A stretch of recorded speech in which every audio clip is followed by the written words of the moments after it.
السلام علیکم ویورز، آج میں آپ کے لیے اس کہانی 100 سال بعد کا دوسرا پارٹ لے کر حاضر ہوئی ہوں۔ تو چلیے کہانی کی طرف چلتے ہیں۔ اس نے یہیں قیام کا فیصلہ کیا اور زمین میں بہت گہرائی تک بنا ایک سوراخ تلاش کیا اور اس میں رہنے لگا۔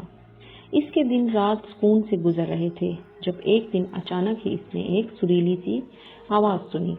آواز کہیں دور سے آ رہی تھی، مگر اس دھیمی دھیمی سی آتی آواز نے اس کو عجیب سی مستی میں مبتلا کر دیا تھا۔ اس کا دل چاہ رہا تھا یہ اس آواز کو قریب سے جا کے سنے۔ اسے محسوس بھی نہ ہوا کہ اس کا جسم اس سریلی سی آواز کو سن کر آہستہ آہستہ ہلکورے لے رہا ہے۔ یہ بے اختیار جھومنے لگ گیا۔ آواز مسلسل آ رہی تھی۔ جب اسے رہا نہ گیا تو اپنے مسکن سے نکلنے کے لیے باہر کی طرف چل پڑا۔ اس نے جیسے ہی اپنے مسکن سے سر باہر نکالا، آواز واضح ہو گئی۔ اس سے پہلے یہ اس آواز کی طرف چل پڑتا، اچانک ہی اسے ایک خیال آیا۔ کئی سال پہلے اس کا باپ بھی ایسی ہی ایک آواز سن کر اس تک گیا تھا اور پھر کبھی واپس نہ آیا۔ اس نے واپس ہونے کی کوشش کی، مگر اس کا جسم آگے بڑھنے کی لگن میں تھا۔ بمشکل اس نے خود کو گھسیٹ کر اپنے مسکن میں ڈالا اور خود کو لپیٹ کر منہ زمین میں دے لیا۔ ایک بار پھر یہ بال بچا، پھر دوبارہ کبھی اسے ویسی آواز نہ آئی۔ کئی سال سکون سے گزر گئے۔ ایک دن اس نے اپنے مسکن سے باہر انسانوں کی آواز سنی۔ باہر نکلنے کی بجائے وہ مزید دبک کر بیٹھ گیا۔ وہ دو انسان تھے جو آپس میں سانپوں کی بات کر رہے تھے۔ اسے ان کی باتوں سے ہی پتا چلا کہ اس ہند کی زمین میں صحرائی ریت میں کوئی بہت ہی پرانا سانپ دیکھا گیا ہے اور ہر سپیرے کی یہ کوشش ہے کہ وہ اسے پکڑے، مگر لاکھ کوشش کے باوجود ابھی تک وہ اس کسی کے ہاتھ میں نہیں آیا۔ یہ دو انسان سپیرے تھے جو یہاں سانپوں اور جڑی بوٹیوں کی تلاش میں آئے تھے۔ اس نے فیصلہ کر لیا تھا کہ کیسے بھی ہو یہ اس تک ضرور پہنچے گا۔ کم از کم کوئی تو اس کے جیسا ہوگا جس کے ساتھ موت تک زندگی گزاری جا سکے۔ چلو اور نہیں تو ایک دوسرے کا انسانوں سے تحفظ کرنے کی کوشش ہی کر سکیں گے۔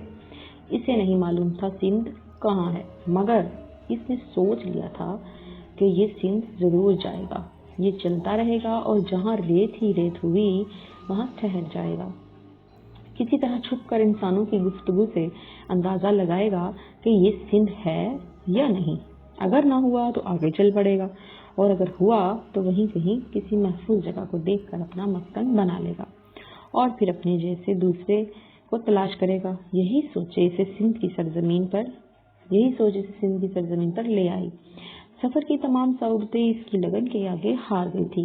اسے نہ جانے کتنے سال ہو گئے، مگر وہ کسی نہ کسی طرح سندھ پہنچ ہی گیا۔ سندھ میں وہ اتفاقاً مکلی قبرستان پہنچ گیا تھا۔ اسے یہ جگہ سب سے محفوظ اور مناسب لگی۔ اس نے یہاں ایک پرانے درخت کے قریب اپنا مسکن بنایا اور رہنے لگا۔ یہ رات کو نکلتا اور جس کی تلاش میں آیا تھا اس کو ڈھونڈنے کی کوشش کرتا۔ دن کو یہ اپنے مسکن میں ہی رہتا۔ کھانے کے نام پہ یہاں اس کو فی الوقت مٹی ہی دستیاب تھی، مگر اس نے ہمت نہیں ہاری۔ ہر رات کو نکل پڑتا اور تلاش کر کے صبح ہونے سے پہلے واپس لوٹ آتا۔ اسے یہاں آئے کئی سال ہو گئے تھے، مگر اس کی تلاش مکمل نہ ہوئی تھی۔ پھر ایک شام مغرب کے بعد وہ اپنے مسکن سے باہر نکلا اور وہیں لیٹ کر رات گہری ہونے کا انتظار کرنے لگا۔ چاندنی راتیں تھیں۔ چاند کی ہلکی ہلکی روشنی دنیا کے قدیم ترین قبرستان میں پھیلی عجیب سی اسراریت پھیلا رہی تھی۔